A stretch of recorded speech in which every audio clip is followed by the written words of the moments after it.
Hello friends, welcome back to my channel. ரொம்ப நாளாகவே கீழே இருக்கிற கார்டனுக்குள்ளே போகிறதே கிடையாது. ஏன்னா மழை பெய்ததுக்கப்புறம் நிறைய நத்தையும் அட்டைப்பூச்சியும் அங்கே இருக்குது. இன்றைக்கி வந்துட்டு கொஞ்சம் சைனீஸ் பொட்டேட்டோ டிரான்ஸ்பிளான்ட் பண்ணி வைக்கலாம். ஏன்னா ஒரு 4 பாட் வந்து ஃப்ரீயாக இருந்தது. அதில் டிரான்ஸ்பிளான்ட் பண்ணி வைக்கலாம் அப்படின்ட்டு போயிருந்தேன். பிளான்ஸ் அந்தளவு ஹெல்த்தியாக வளரல அப்படின்னு கொஞ்சம் வந்து கஷ்டமாக இருந்தது. ஏன்னா அட்டைப்பூச்சியும் அப்புறம் அந்த ஸ்னெயிலெல்லாம் சேர்ந்து சாப்பிட்டுருது. ஆனால் இன்றைக்கி வந்து டிரான்ஸ்பிளான்ட் பண்ணி வைக்கும்போது தான் நான் நோட் பண்ணேன். நம்மளோட செடியில் வந்துட்டு கொஞ்சம் கிழங்கு வந்து வச்சுருக்கு. அதை நான் இப்போ காட்டுறேன். இன்றைக்கி வந்துட்டு ஒரு சில ஸ்டெம்ஸ் எல்லாம் டிரான்ஸ்பிளான்ட் பண்ணி வச்சுருக்கேன். ஏன்னா அங்கே கிழங்கு வரலன்னு நினச்சிட்டு. ஆனால் அதுக்கப்புறம் கிட்ட க்ளோஸ்அப்பில் போய் பார்த்தப்போ தான் நிறைய செடியில் பார்த்திங்கன்னா புதுசாக வந்து கிழங்கு வந்துட்டுருக்கு. எல்லா செடியிலையும் இருக்குது. ஒரு சிலதில் அப்படியே மேலோட்டமாக தெரிஞ்சது. அதுதான் இப்போ நான் காட்டினேன். இப்போ வந்துட்டு இந்த மாதிரி கிழங்கு வைக்கும்போது நம்ம மண் இன்னும் கொஞ்சம் மேலே வந்துட்டு போட்டு விட்டோன்னா கரெக்டாக இருக்கும். ஏன்னா கிழங்கெல்லாம் வெளியில் தெரியுது. எல்லா செடியிலையும் பார்த்திங்கன்னா ஒரு சில இடத்துல கிழங்கு தெரிஞ்சிட்டு இருந்தது. இதுக்கு மேலேயே கொஞ்சம் மண் போடலாம். அந்த மாதிரி இந்த ஸ்டேஜில் வந்துட்டு என்ன சொல்கிறது, சாம்பல் அதெல்லாம் இருந்தனா வந்துட்டு போட்டு விடலாம். நல்ல ஒரு உரமாகவும் அதுக்கு இருக்கும். எனக்கு தெரிஞ்சு இன்னொரு 2 மந்த்ஸில் இதை ஹார்வெஸ்ட் பண்ணிடலாம். ஏன்னா கிழங்கெல்லாம் நல்லா கொஞ்சம் பெருசாகவே வளர ஆரம்பிச்சிருக்கு. நான் இப்போ காட்டுறேன் பாருங்கள். மேலோட்டமாக தெரியறது இல்லாமல் ஒவ்வொரு இடத்துலையும் இந்த மாதிரி தோண்டி பார்த்தோன்னா கிழங்கு இருக்குது. ரொம்ப ஹாப்பியாக இருந்தது. ஏன்னா இந்த வீட்டுக்கு வந்து 1 இயரில் நிறைய தடவை இந்த சைனீஸ் பொட்டேட்டோ வளர்க்க ட்ரை பண்ணியிருக்கேன். ஆனால் செடி நல்லா சூப்பராக ஹெல்த்தியாக வளர்ந்துட்டு இருந்தது. கிழங்கே வைக்காமல் இருந்தது. இங்கே வந்துட்டு இதுதான் ஃபஸ்ட் டைம் சைனீஸ் பொட்டேட்டோவில் வந்து கிழங்கு வச்சுருக்கு. இந்த மாதிரி பாத்தி வைக்கிறதுல மெயின் பெனிஃபிட்டே இது தான்.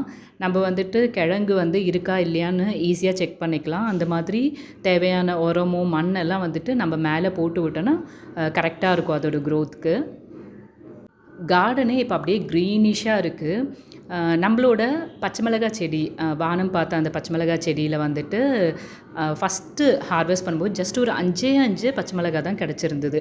ஆனால் இந்த தடவை வந்துட்டு நிறைய பூ விட்டுருக்கு. இப்போ ஆல்ரெடி ஒரு 10 காய்கிட்ட செடியில் இருக்கும். அது இல்லாமல் மறுபடியும் நிறைய பட்ஸ் வச்சுட்டே இருக்குது. நல்ல ஒரு ஹார்வெஸ்ட் கிடைக்கும் அப்படின்னு எக்ஸ்பெக்ட் பண்ணுறேன்.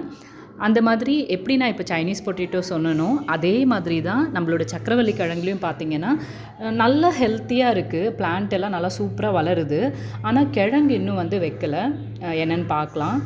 அதுக்கப்புறம் இங்கே பாருங்கள், கருவேப்பிலை செடி நல்லா ஹைட்டாக வளர்ந்துருக்கு. உங்களுக்கு டிஃப்ரென்ஸ் தெரியுதா என்னன்னு தெரியல. ஃபஸ்ட்டு அந்த பைப்போட அளவு தான் இருந்தது. இப்போ நல்லா வளர்ந்துட்டுருக்கு. நம்மளோட காஸ்மோஸில் விதை வந்திருக்கு பாருங்கள்.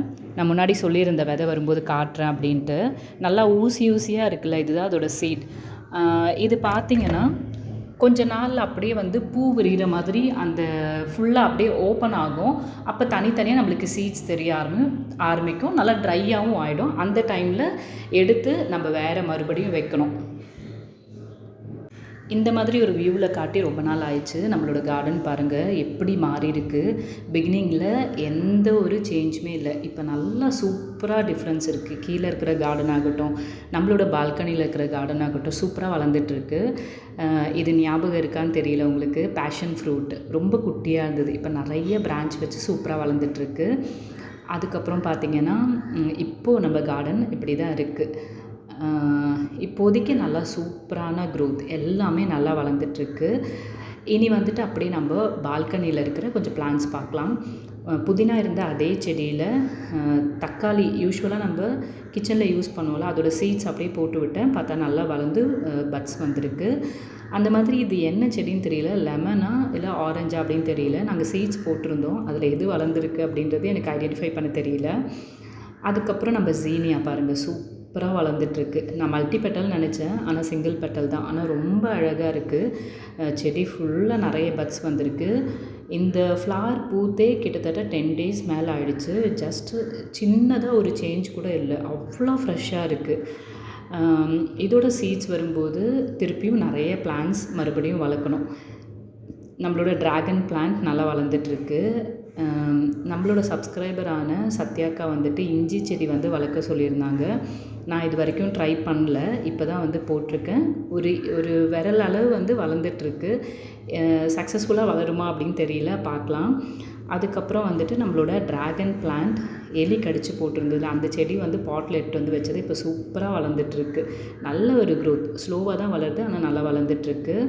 அந்த மாதிரி ஹைபிஸ்கஸில் ஸ்டார்டிங்கில் ஒரே ஒரு பூ தான் பூத்துது. இப்போ பார்த்திங்கன்னா செடியில் கிட்டத்தட்ட ஒரு 10 பட்ஸ்க்கு மேலேயே இருக்கும். நல்லா சூப்பராக வளர்ந்துட்டுருக்கு. ஆனால் இது எதுக்குமே நான் வந்து ஃபர்டிலைசர்ஸ் இது வரைக்கும் யூஸ் பண்ணவே இல்லை. நார்மலான நம்மளோட கார்டன் சாயில் தான்.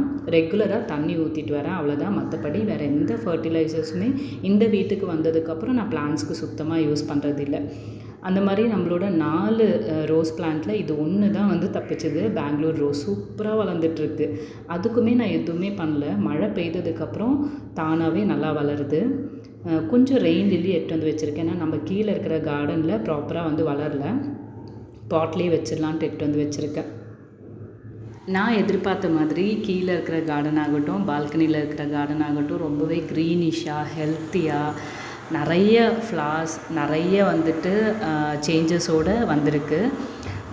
நீங்கள் பிகினிங்லேருந்தே என்னோடய சேனல் பார்க்குற மாதிரி இருந்ததுன்னா உங்களுக்கே டிஃப்ரென்ஸ் தெரியும். ஸ்டார்டிங்கில் எந்த பிளான்ட்டுமே ப்ராப்பராக வளரல. இப்போ எல்லாமே நல்லா சூப்பராக வளர்ந்துட்டுருக்கு. இதோட இந்த வீடியோ எண்ட் பண்ணிக்கிறேன். மறுபடியும் நிறைய இன்ட்ரெஸ்டிங்கான வீடியோஸ் பார்க்கலாம். இந்த கார்டனிங் வீடியோஸ் உங்களுக்கு பிடிச்சதுன்னா லைக் பண்ணுங்கள், ஷேர் பண்ணுங்கள், சப்ஸ்கிரைப் பண்ணுங்கள். உங்களோட ஒப்பீனியனும் கமெண்ட்டில் வந்து ஷேர் பண்ணுங்கள். தேங்க்யூ.